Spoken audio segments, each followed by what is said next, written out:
बंदी छोड़ सतगुरु रामपाल जी भगवान की जय हो। परमपिता परमात्मा सारी सृष्टि के रचनहार, कुल मालिक, असंख्य ब्रह्मांडों के स्वामी, जगत गुरु, तीनों लोकों में प्रवेश करके सबका भरण पोषण करने वाले संत श्रोमणी सतगुरु रामपाल जी परमेश्वर जी के चरण कमल में हम सभी सत्सेवक भाई बहनों का कोटि कोटि दंडवत प्रणाम। और लाइव वीडियो देख रहे आप सभी भाई बहनों को हम सभी की तरफ से प्यार भरा सत्साहयोग। भाई और बहनों, दया परमपिता परमात्मा की, जिनके आशीर्वाद से एक बार फिर आप और हम सभी सत्सेवक भाई बहन सोशल मीडिया पर साथ संगति के माध्यम से अपने विचारों को लेके परमात्मा के सत्संगों को आधार बना के एक दूसरे के सामने रूबरू हैं। और पिछली पीढ़ी में सतगुरु रामपाल जी भगवान की ये विशेष मेहर है, ये विशेष दया है उनकी आत्माओं पे, जो परमेश्वर अपनी आत्माओं को ज्ञान आधार से मजबूत करने के लिए सात संगतियों के माध्यम से एक दूसरे को जोड़े हुए हैं। और निरंतर भगत आत्माएं एक दूसरे के सहयोग से ज्ञान को आधार बना के भक्ति मार्ग में आगे बढ़ती जा रही हैं। तो आज एक विशेष न्यूज थी जो आज नहीं तो कल घटित होनी थी, क्योंकि परमात्मा कहते हैं कि राम धारा और राजधारा, इनसे ना कोई बच पाया है और ना कोई बच पाएगा। तो बरवाला कांड 2014 आप सभी जानते हैं। जिस बरवाला कांड को करवाने में वैसे मुख्य भूमिका तो काल भगवान की थी, लेकिन काल भगवान साक्षात प्रकट नहीं होता है। वो साक्षात प्रकट होकर अपना कोई काम नहीं करता है, वो दूसरी आत्माओं में प्रवेश करके या उनके अंदर कुप्रेरणा करके वो अपना काम निकलवाता है। तो 2014 से पहले ही इस काल भगवान ने सतलोक आश्रम मैनेजमेंट हरियाणा यानी पूज्य गुरुदेव सतगुरु रामपाल जी भगवान के कलयुगी परिवार को अपना मोहरा बना लिया था बरवाला कांड के लिए। उस परम संत को, उस मार्ग को जो वे आगे लेके जा रहे थे उसको अवरुद्ध करने के लिए, क्योंकि परमेश्वर की वाणी है कि जब तक हंसा हमरी आना काल लगे ना तेरा बाणा। गुरुदेव कहते हैं जब तक भगत मेरी आन कान में अर्थात मेरी मर्यादा में रहेगा, मेरे नियमों में रहेगा, गुरु को परमात्मा मान के भक्ति करेगा, तो काल उसको ठग नहीं सकता, काल उसको तोड़ नहीं सकता, काल उसके माध्यम से अपना काम निकलवा नहीं सकता। तो 2014 बरवाला कांड इसी बात का एक जीता जागता प्रमाण है कि काल भगवान ने गुरुदेव के कलयुगी परिवार को, जिसमें उनके बेटा बेटी भाई बंधु रिश्तेदार जवाई और कुछ स्टेट कोऑर्डिनेटर थे, जिनको मोहरा बनाया, क्योंकि इन सभी लोगों की मर्यादा टूटी हुई थी। ये सभी लोग सतगुरु को मानुस मानते थे और चापलूसी सतलोक आश्रम बरवाला में पूज्य गुरुदेव जी के छोटे कलयुगी भाई महेंद्र भगोड़े की करते थे। जैसा महेंद्र इनको दिशा निर्देश देता था, गुरुदेव से ज्यादा ये उनकी बातों को महत्व देते थे, जिसके चलते परमात्मा की मर्यादाओं से ये दूर थे। काल भगवान ने इन सभी आत्माओं को मोहरा बनाया और आज आप देख ही रहे हैं इन्होंने संगत को कहां से कहां पहुंचा दिया है। कहां संगत बेचारी परमात्मा की गोद में बैठी हुई थी और कहां पिछले 7 वर्षों से इन्होंने संगत और परमात्मा के बीच में सैकड़ों कोस की दूरी पैदा कर डाली है। और बरवाला कांड करवाकर जो कुछ लोग आज तक वांटेड बने घूम रहे थे, जिनमें मुख्य जो भगोड़ा है मुकदमा नंबर 428 में मर्डर के केस में, वो है सतगुरु रामपाल जी भगवान का छोटा कलयुगी भाई महेंद्र। उसके बाद में नंबर आता है संजय खानपुर वाला, जो कि गुरुजी की कलयुगी बेटी मंजू का पति है। और भी बहुत सारे लोग हैं, कुछ लोग अभी अंदर हैं, कुछ लोग बाहर हैं, भगोड़े की भूमिका में हैं, लेकिन मुख्यतः ये 4-5 लोग ही थे, जिनमें से कुछ लोग तो बरवाला कांड के दौरान ही पकड़े गए थे, कुछ लोग बाद में पकड़े गए जो अभी बाहर जमानत पे घूम रहे हैं। तो आज ऐसा ही एक व्यक्ति पुलिस के हत्थे चढ़ गया है, जो पिछले 7.5 साल से भगोड़े की भूमिका निभा रहा था, यानी मंजू का पति संजय खानपुर वाला रिटायर्ड फौजी, जो आश्रम में सतगुरु रामपाल जी भगवान का बॉडीगार्ड बन के घूमता था, उनका गनमैन बन के घूमता था और पिछले 7 वर्षों से संगत के दान पे हराम के टूक तोड़ रहा था। दास ने उसको सलाह भी दी थी 1-2 बार, वो जयपुर आया था दास से मिलने के लिए। हालांकि दास को उसने काफी कुछ भला बुरा कहा, लेकिन हमें तो कोई फर्क पड़ता नहीं इन सब बातों से। तो उसने कहा था कि मुझे 12,000 रुपये मुझे तनख्वाह मिलती है संगत की तरफ से।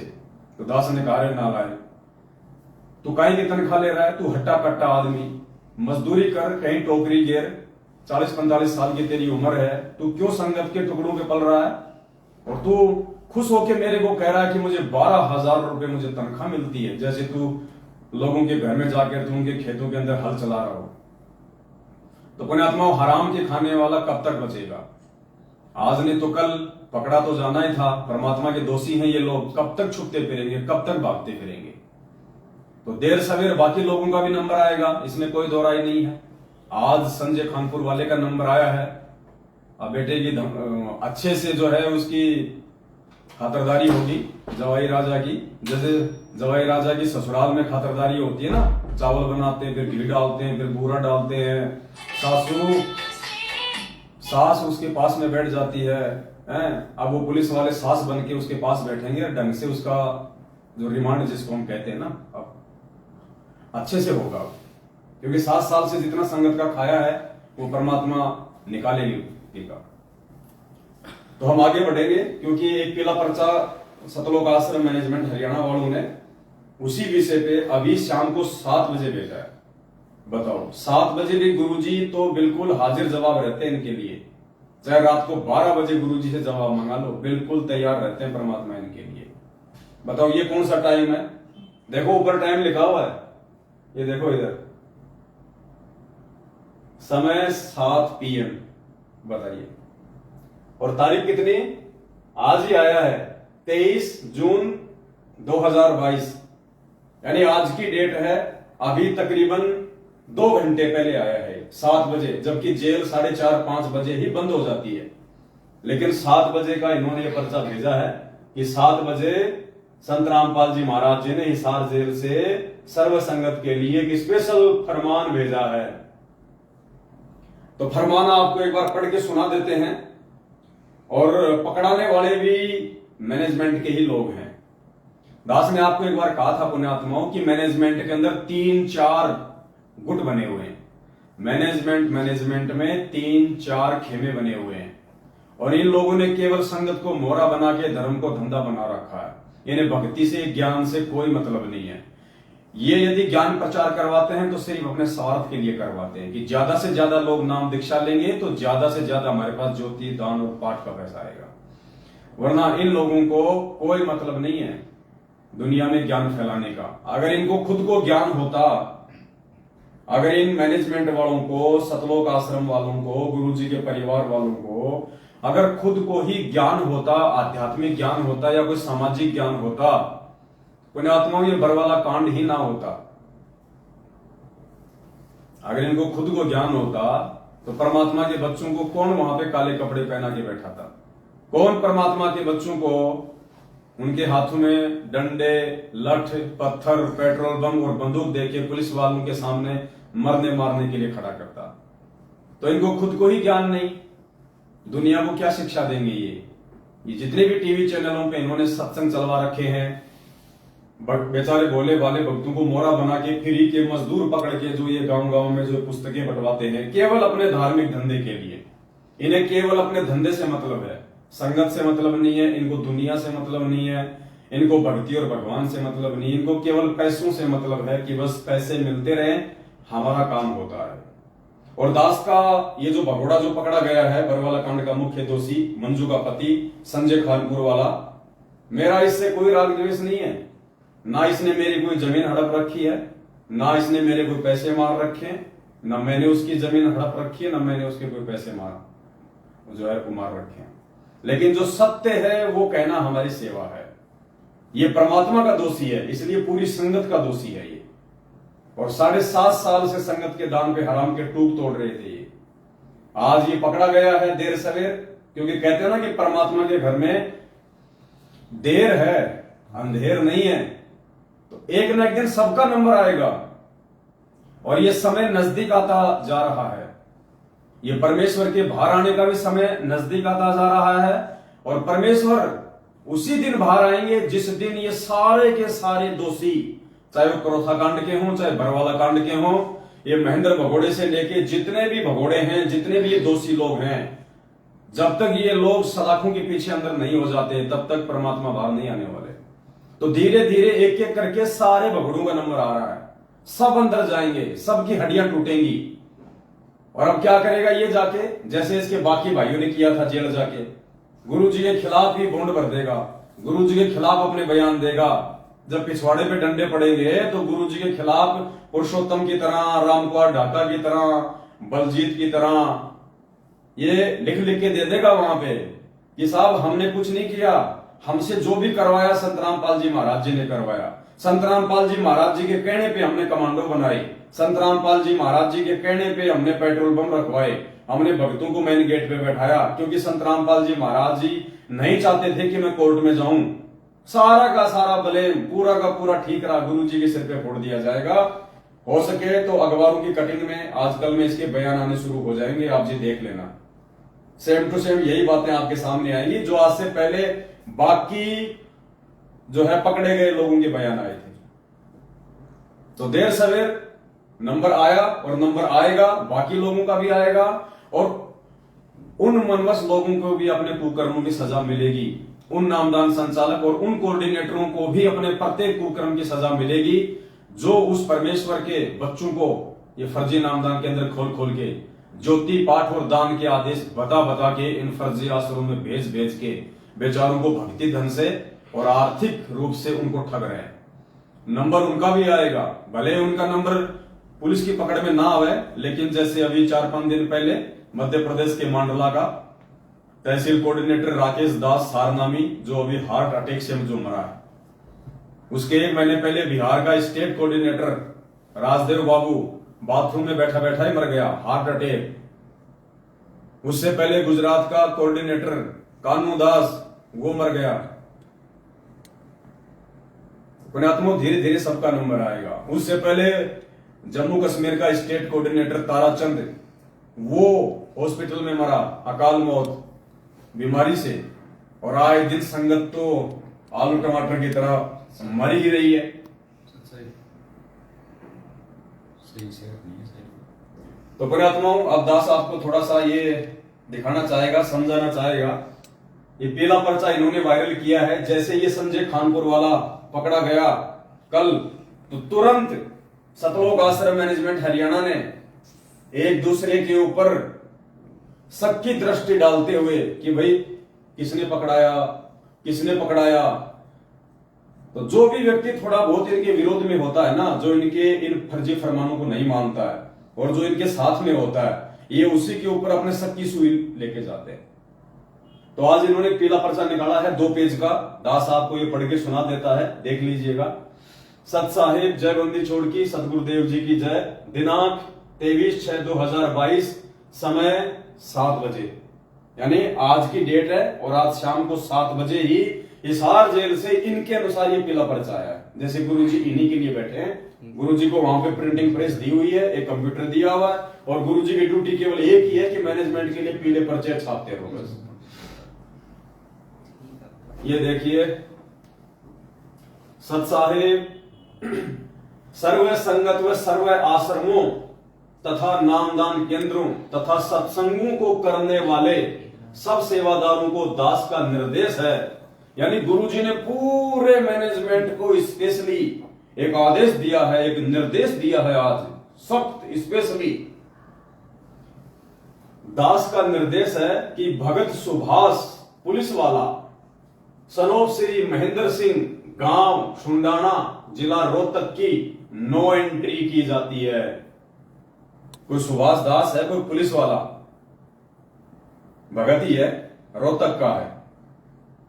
तो स्पेशली आदेश बताया है गुरुजी की तरफ से। लिखने वाले तो कौन है आपको अच्छे से मालूम है ही, ये पीले पर्चे कौन छापता है। जिला रोहतक की नो एंट्री की जाती है। उस सुभाष दास पुलिस वाले की सभी आश्रमों से, सभी नामदान केंद्रों से नो एंट्री की जाती है। और अगर इनका बस पड़े तो ये धरती से नो एंट्री कर दें, धरती से, लेकिन इनका इतना जोर नहीं चल पा रहा। इस पर शक है। अब बताओ, अरे भगवान किसी पे शक करता है क्या? पुण्यात्मा विचार करो।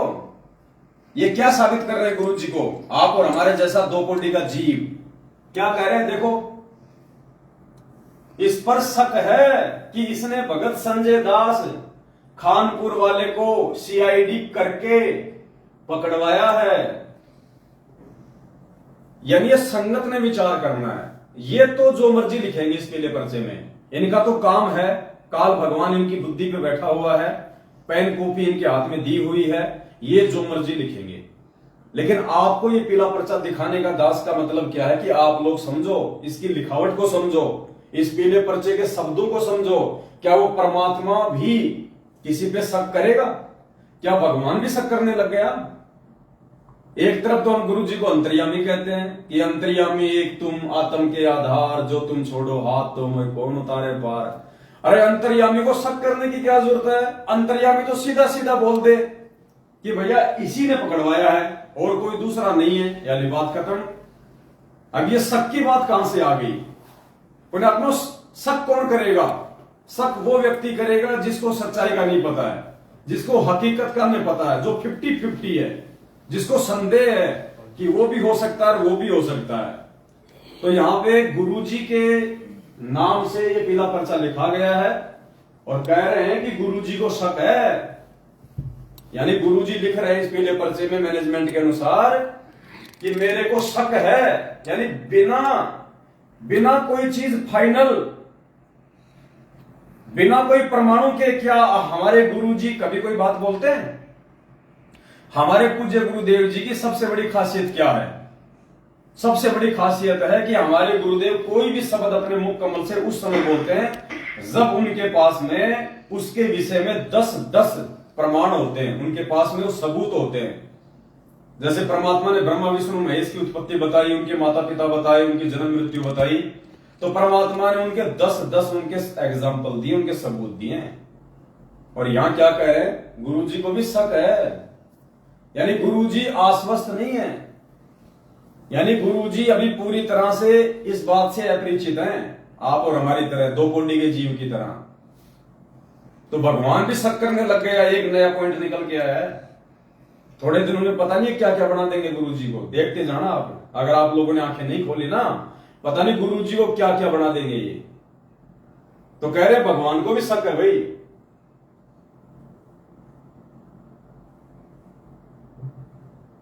श्री महेंद्र सिंह, गांव सुंडाना, जिला रोहतक की नो एंट्री की जाती है। इस पर शक है कि इसने भगत संजय दास खानपुर को सीआईडी करके पकड़वाया है। अब दूसरी बात पुण्यात्माओं, परमात्मा ये पीला पर्चा क्यों लिखेंगे? अरे जो जैसे कर्म करेगा अपना भोगेगा, अपना पाएगा। गुरुजी क्यों पक्ष लेंगे एक भगोड़े का? एक भगोड़े व्यक्ति का गुरुजी क्यों पक्ष लेंगे? विचार करो पुण्यात्माओं। परमात्मा ने अपना खुद का पक्ष नहीं लिया।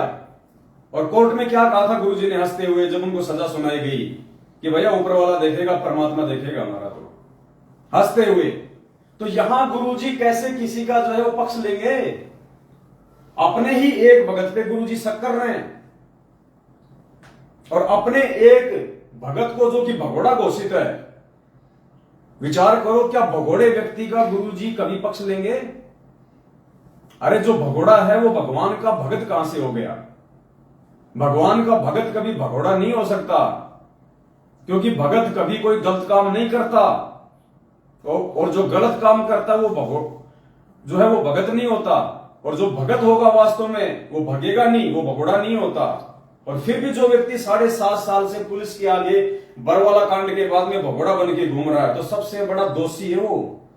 अगर ये संजय खानपुर वाला, ये मंजू का ये पति, अगर बरवाला कांड में इसका कोई दोष नहीं था, अगर ये दोषी नहीं है, तो इसको भगोड़ा बन के भगने की क्या जरूरत थी? जैसे हमारे गुरुदेव पुलिस के साथ चले गए, ये भी चला जाता।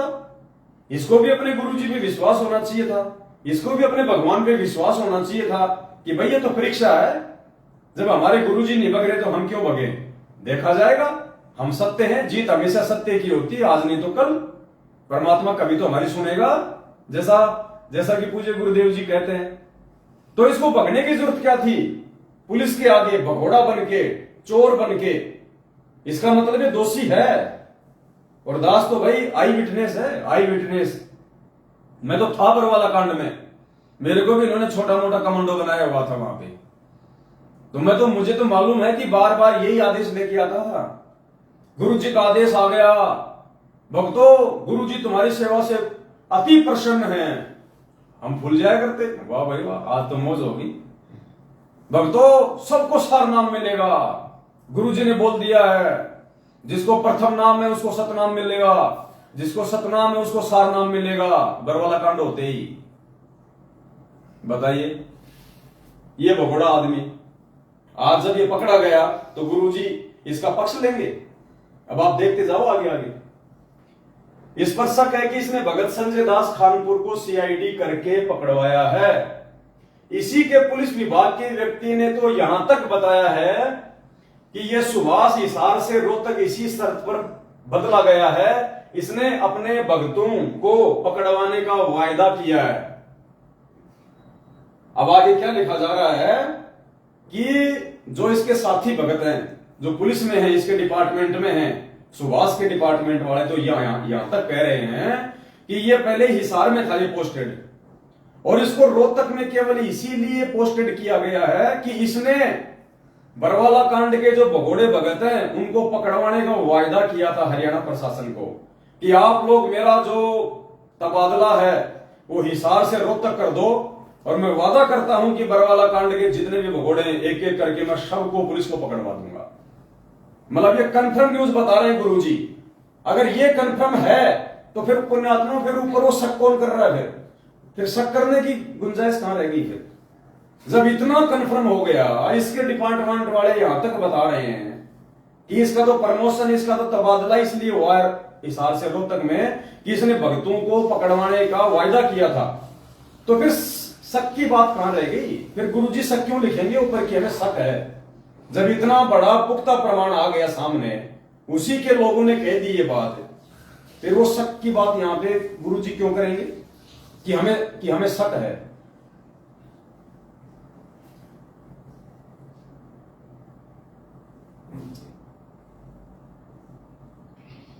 इसी के पुलिस विभाग के व्यक्ति ने तो यहां तक बताया है कि यह सुभाष हिसार से रोहतक इसी शर्त पर बदला गया है, इसने अपने भक्तों को पकड़वाने का वायदा किया है। मतलब बात फाइनल हो गई, फिर शक की तो कोई गुंजाइश रही नहीं। तब यह बदला गया है। यह है कौन? ये सुभाष 12, 13, 14 जून 2022 परमात्मा के प्रकट दिवस पर तीनों दिन रोहतक के सिंहपुरा आश्रम में सेवा के बहाने रहा था। 3 दिन का जो प्रकट दिवस था ना, कागज की फोटो का, ये रोहतक के सिंहपुरा आश्रम में भी मनाया गया था। तो कह रहे कि तीनों दिन ये वहां भंडारे में मौजूद था, ये सुभाष पुलिस वाला। अच्छा, रोहतक के सिंहपुरा आश्रम में सेवा के बहाने रहा था, जैसा इसी के विभाग के व्यक्ति ने बताया। ये भी फाइनल है। जब तक इसका जवाब नहीं आता तब तक इसकी नो एंट्री की जाती है।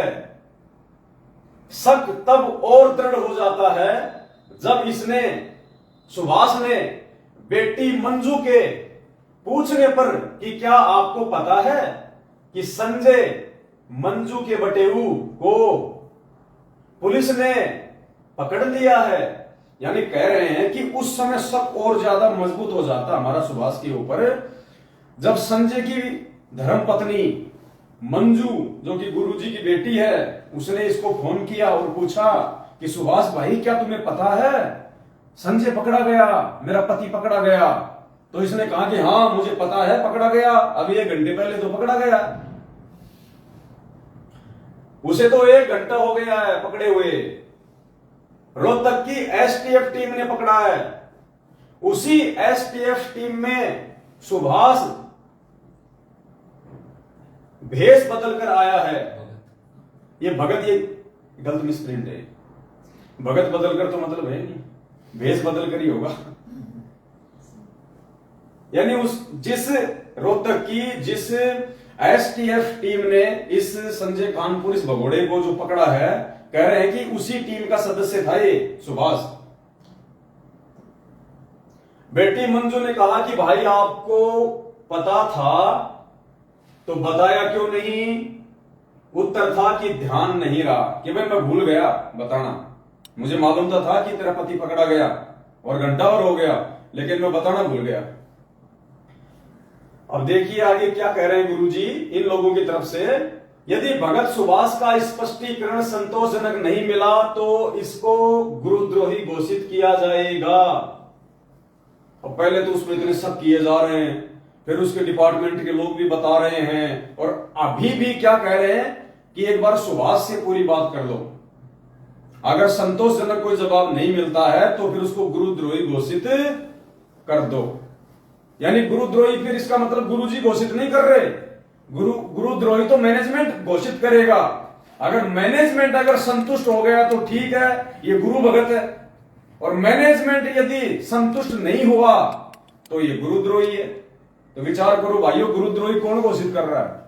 गुरुजी कर रहे हैं या मैनेजमेंट गुरुद्रोही घोषित कर रहा है? देखो ये क्या लिख रहे हैं, यदि भगत सुभाष का स्पष्टीकरण संतोषजनक नहीं मिला तो इसको गुरुद्रोही घोषित किया जाएगा।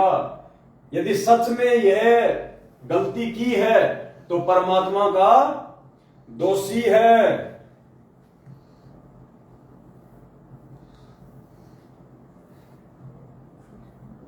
यदि सच में उसने ये गलती की है तो परमात्मा का महा अपराधी है। आस्तीन के सांप का काम किया है। बताओ, भगोड़े को पकड़वा दिया तो आस्तीन का सांप हो गया। गुरु गद्दारों को यदि किसी ने पकड़वा दिया तो नेक काम है, आज नहीं तो कल ये तो वैसे पकड़े जाते। और मान लो पुण्यात्माओं, अगर इसको ये सुभाष ने नहीं पकड़वाया होता और पुलिस ने ही पकड़ लिया होता तो क्या पुलिस को भी गुरुद्रोही घोषित करते? बताओ, क्या पुलिस को भी गुरुद्रोही घोषित करते? ये किसकी भाषा है ये पहले पर्चों में? थोड़ा विचार करो आप लोग। महाअपराधी है, आस्तीन के सांप का काम किया है, अगले आदेश तक इसे संपर्क काटें, इसको मिशन की कोई जानकारी ना दें। मत तो जानकारी, जो काम था वो तो इसने कर दिया, अब बाढ़ में गई तुम्हारी जानकारी, क्यों चाहिए इसको मिशन की जानकारी? और तुम लोग जो शब्द जो ये दिख रहे हो ना कि इसको मिशन की जानकारी ना दें, तुम लोग खुद ही आतंकवादी वाले काम कर रहे हो। अरे अगर तुम भगत हो, तुम्हारा काम अगर विश्व कल्याण का है तो नालायकों, तुम्हारे मिशन में कौन सी AK-47 बंदूकें बन रही है जिसकी जानकारी हो जाएगी तो बहुत बड़ा नुकसान हो जाएगा। अरे भगत कभी कोई छुपा के काम करता है क्या? भगत कोई आतंकवादी होता है क्या? भगत कोई 2 नंबर का काम करता है क्या जो उसके मिशन की जानकारी हो जाएगी? तुम ज्यादा से ज्यादा क्या करते हो? पुस्तकें छपाते हो, टीवी पे सत्संग चलवा रहे हो, भगतों से दान का पैसा खा रहे हो। अगर तुम AK-47 बंदूकें बना रहे हो जब तो भाई बात अलग है। तो कह रहे हैं इसको मिशन की कोई जानकारी ना दें, जैसे तुमने बहुत बड़ा कोई महाकल्याण का काम छेड़ रखा हो, भक्तों को ज्योति पाठ के नाम पे लूटते रहते हो, साल में 3-4 तुम्हारे दिवस आ जाते हैं, बस ये तुम्हारा मिशन है, ये तुम्हारा काम है। और कौन सा मिशन है भाई तुम्हारा? बताइए। लोगों को ठगने के अलावा, लोगों को लूटने के अलावा, सतगुरु रामपाल जी भगवान के आदेशों की आड़ में, उनके सत्संगों की आड़ में, उनकी पुस्तकों की आड़ में तुम्हारा दूसरा मिशन है क्या जिसकी जानकारी हो जाएगी तो तुम्हें बहुत बड़ा नुकसान हो जाएगा? आगे क्या लिखा है देखो, गुरुजी। नीचे क्या लिखा है फिर? जैसे बाकी लेटर में आता है संत रामपाल दास, यानी लेटर लिखने वाला, यहां क्या लिखा है? गुरुजी। अब गुरुजी खुद लिखेंगे क्या? गुरुजी। इसका मतलब ये पहला पर्चा कोई बाहर लिख रहा है और नीचे लिख रहा है फिर वो गुरुजी, कि गुरुजी ने भेजा जेल से। अगर कोई जेल से लेटर लिख के भेजेगा तो गुरुजी लिख के नहीं आता, उसका नाम आता है, क्योंकि जेल वालों के लिए गुरुजी नहीं है, जेल वालों के लिए वो एक कैदी है, वो एक मुजरिम है। और जेल से यदि कोई लेटर आएगा तो उसका नाम लिखा हुआ आता है, ऐसे नहीं आता। और आज ये एक लेटेस्ट एक न्यूज है, ये कोई लॉर्ड बुद्धा फाउंडेशन है,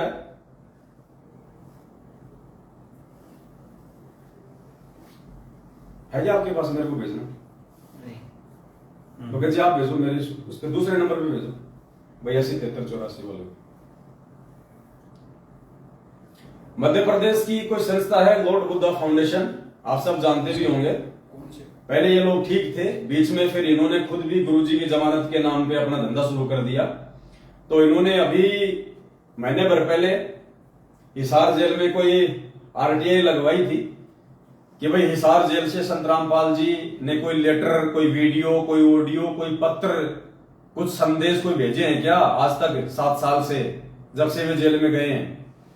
तो उसका जवाब आया है कि हिसार जेल से कोई भी ऑडियो, कोई भी वीडियो, कोई भी लेटर, कोई भी संदेश, कोई भी चिट्ठी उनकी तरफ से बाहर नहीं भेजी गई है, ना कोई पुस्तक भेजी गई है। आज स्पष्ट वो आरटीआई में लिखा हुआ है। और कितनी आरटीआई पहले लग चुकी हैं इन्हीं मुद्दों को लेके। हर बार जवाब आता है शून्य, यानी कुछ नहीं भेजा गया जेल से। बाहर से लोग कोई धोखाधड़ी कर रहे हैं, कोई फ्रॉडबाजी कर रहे हैं। बुझलिए?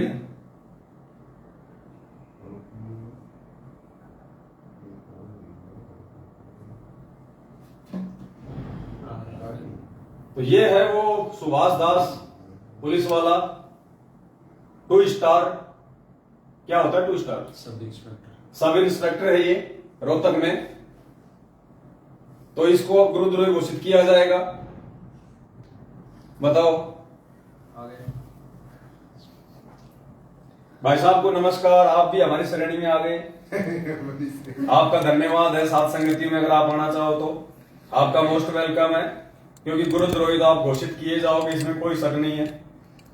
ये पट्टा तो आपके गले में डाला जाएगा। तो आपसे निवेदन है, अगर परमात्मा आपको सद्बुद्धि दे तो आपने एक नेक काम किया है भगोड़े को पकड़वा के, और आप साथ संगतियों से भी जुड़ जाओ ताकि परमात्मा के आप जी और थोड़ा सा नजदीक आओ। थोड़ा ज्ञान को आधार बना के आप भी थोड़ा भक्ति मार्ग पे चलो ताकि आपका भी आत्म कल्याण हो। तो ये भाई साहब हैं, अब इनको गुरुद्रोही इनको घोषित किया जाएगा। बताओ, ये तो पुलिस वालों को भी नहीं छोड़ते, हमारे जैसों को तो क्या छोड़ेंगे। ये तो पुलिस वालों को भी, सब इंस्पेक्टर जैसे महान लोगों को भी ये तो गुरुद्रोही घोषित कर रहे। भाई बताओ क्या कर ले इस दुनिया शाणी का। तो पुण्यात्माओं निकलो इसके जाल से बाहर। ये आरटीआई है,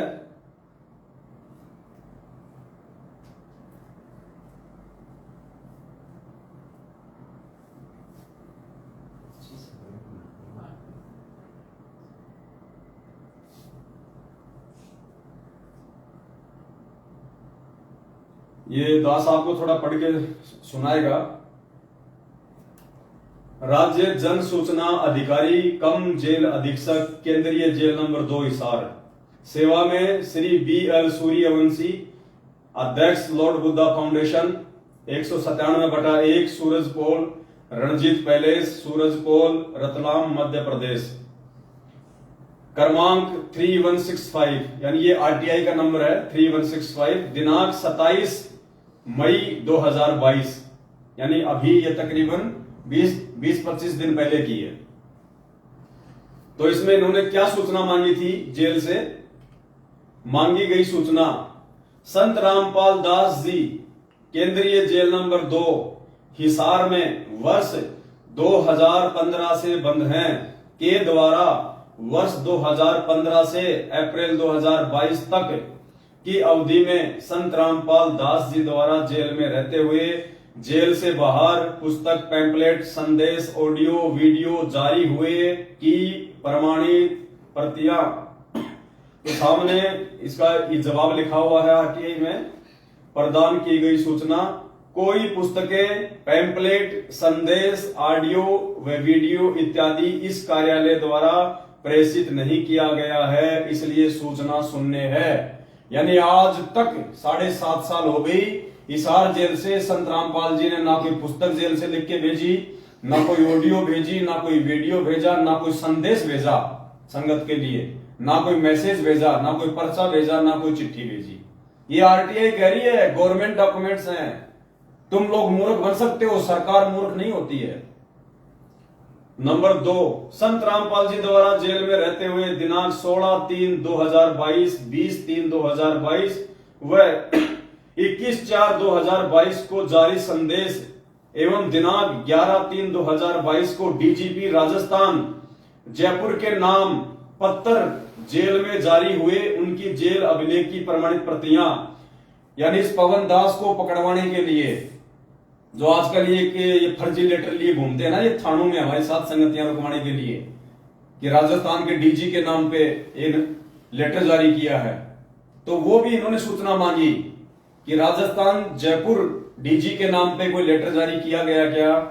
तो सूचना आई है कोई संदेश व पत्र इत्यादि इस कार्यालय द्वारा प्रेषित नहीं किया गया, इसलिए सूचना शून्य है। बिल्कुल स्पष्ट कर दिया, सब बकवाद है, सब फर्जीवाड़ा है, सब झूठ है। संत रामपाल जी की तरफ से आज तक ऐसी कोई सूचना, कोई ऑडियो वीडियो पत्र लेटर कुछ नहीं भेजा गया।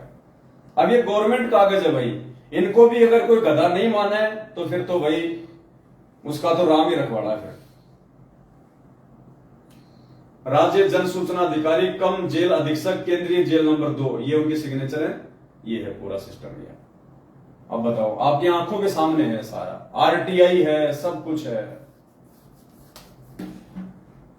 तो थोड़े दिनों में भाई साहब का भी पीला पर्चा आ जाएगा, आधा तो आ गया है, आधा और आ जाएगा। अगर इनके जवाब से अगर महेंद्र भगोड़ा संतुष्ट नहीं होता है तो इनको भी गुरुद्रोही घोषित कर दिया जाएगा। तो पुण्यात्माओं, इस काल भगवान के जाल से निकलो, परमात्मा दया करे, सात संगतियों से जुड़ो, मालिक की शरण में आओ।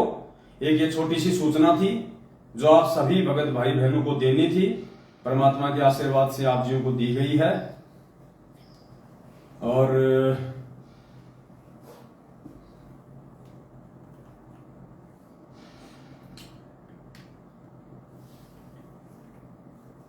बस आज के लिए तो बस इतना ही ठीक है, क्योंकि आज नीचे तो बैठे नहीं है, बाकी भाई तो नीचे बैठे हुए हैं। दिखा दो एक बार, बाकी भाई बहन बैठे हुए हैं सारे।